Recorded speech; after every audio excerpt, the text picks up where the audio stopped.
Kaixo maitiak, ongi etorriak Albinaren gida travestia. Gaurkoan makillajeari buruz hitz egingo dugu eta konkretuki konturinari buruz. Arte historian beti ikusi dugu ze garrantzitsua den argi eta itzalekin jolastea eta nola honek forma aldatzen duen. Konturinaren bitartez argiekin eta itzalekin jolasten dugu aurpegiaren forma aldatzeko.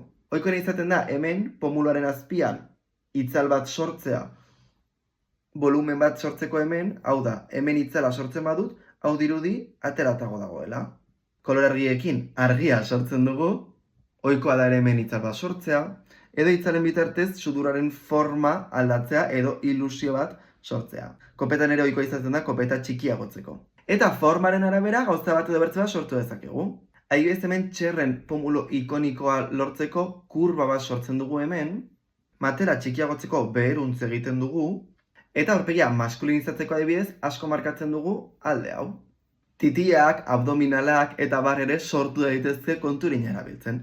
Beraz, pentsatu nahi duzen izatea zuen aurpegia eta zuen gorputza eta hasi jolasten konturinarekin.